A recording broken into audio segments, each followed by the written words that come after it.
What up? This is Rama Screen covering movies, TV, and entertainment, and here's my review of Trust.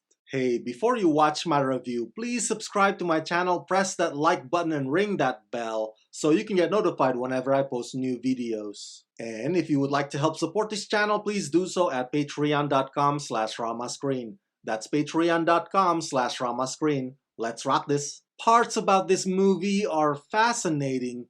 Don't get me wrong, Trust is not perfect by a long shot. No siree Bob. But I appreciate that it's trying to pay homage to erotic thrillers of the past by giving it the flavor of today's digital and social media age. Trust is a red box quality film with mediocre directing and performances that leave much to be desired, but I'd be lying to you if I said that it wasn't sexy or sizzling and seductive. And this is a film for those of us who find pleasure in watching supposedly faithful people give in to their insecurities and temptations. Based on Kristen Lazarian's book, scripted by Kristen Lazarian, K.S. Bruce, and Brian De Cubelis, and directed by Brian De Cubelis, in New York City, an art gallery owner named Brooke and her husband Owen seem to have it all. When Brooke signs a new handsome painter with affinity for married women, the attraction between them is unmistakable. Left alone at home as Brooke and her artist travel to Paris, Owen finds comfort at a bar with a seductive and beautiful journalist. On once unshakable footing, Brooke and Owen's trust begins to dissolve as they unwittingly push the other toward the very thing they fear the most.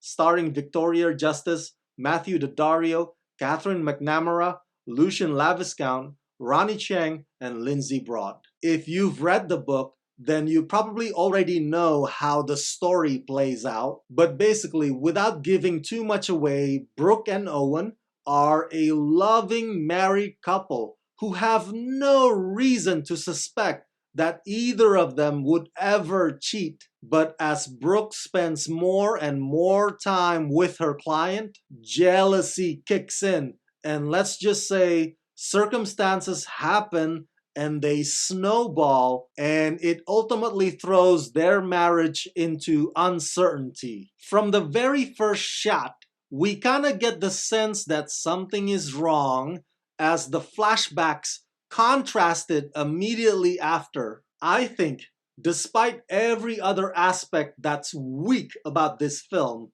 the story is intriguing because it does have its surprises and it compels us to pick sides between Brooke and Owen, only for it to eventually smash that choice to pieces. It is a twisted, irresistible look at doubt circling one's mind, pushing him or her to dip their toes in dangerous waters that can compromise their relationship. The story has a very measured way of giving you bits and pieces of the big picture, and that is what keeps me sitting through to the end. But again, as I implied earlier, there are factors about this movie that are just subpar. Some of it just feels one note and bland, while some of it looked promising and appealing but couldn't quite deliver. Even its attempt at being noir is half-heartedly at best. Perhaps under a different filmmaker and with a different group of actually compelling actors, this movie could have been so much more, but I guess we'll never know.